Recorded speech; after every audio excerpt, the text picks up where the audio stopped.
Each day, using the database, she would send the same pitch to 15 to 20 writers using an email system that would BCC everyone and hopefully enter their first names in the correct prompt. But of course, this didn't always work, and so writers occasionally received emails with wrong names or just "enter writer's name here," which those writers would then tweet out as further evidence of PR people's stupidity. She knew in her heart of hearts that most of these email blasts were actually stupid and ineffective, and that she wouldn't get a response. But the emails weren't about the actual writer, so much as being able to show the client a lengthy monthly report showcasing any media results naming the client, and any stories in the works, but also stories pitched and the outlets they'd been pitched to. Sending out these mass pitches was crucial for padding the report.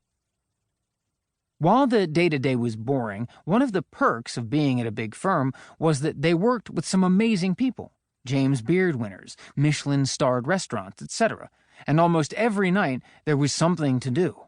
The majority of her coworkers were female, and the rest were gay men. In all her time on the job, she'd met just one straight male restaurant publicist.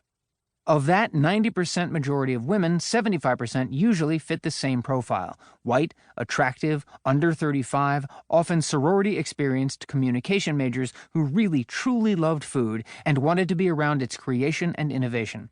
Also, because entry-level gigs in these major cities often paid shit while expecting you to go out to events at night and look glamorous, mostly everyone tended to come from upper-middle-class families who could help subsidize expensive apartments and nice clothes.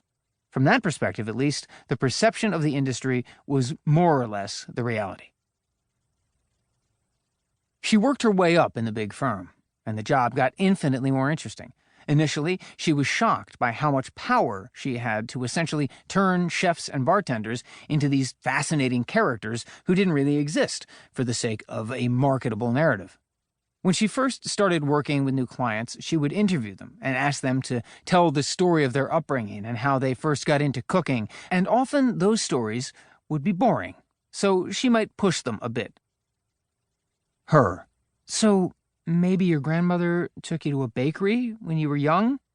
Pastry chef: Yeah, I guess that probably happened.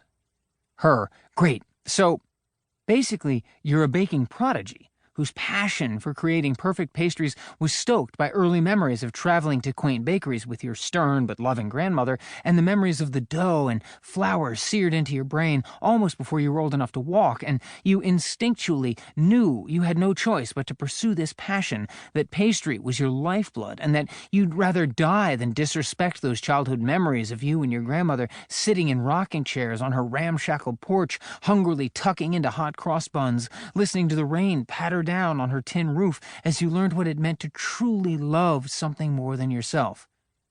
Pastry chef: My grandmother was a bank manager. All right, maybe don't mention your grandmother. She quickly learned that there was a hierarchy of gets in the industry, both awards and placement in publications. At the top sat the National James Beard Awards, with 18 judges sorting through tens of thousands of restaurant and chef submissions. The James Beard Foundation was also the hardest to actually influence. But she had certain strategies, including doing any and all James Beard fundraisers, cooking at the James Beard House whenever possible, and trying to get into the top food festivals, Feast Portland, Pebble Beach, Aspen, Charleston, etc., so that more and more judges could honestly say they'd tried your food. On top of that, she would send an email out to all the people she could find who were former Beard winners, but make it a casual email from the chef, humble bragging about any and all accolades I was lucky enough to receive in order to get some name recognition. After the Beard Awards were the national best-of lists in notable publications, Bon Appetit's Hot 10 list, written primarily by Andrew Knowlton, though Knowlton seemed to be phasing himself out, was the top get, both in terms of prestige and needle-moving, followed by Jordana Rothman's Restaurants of the Year at Food & Wine. After that, it was basically a tie between the two major men's magazines, GQ and Esquire, with their best new restaurants lists, compiled by Brett Martin and Jeff Gordinier, respectively, followed by Eater national critic Bill Addison's list.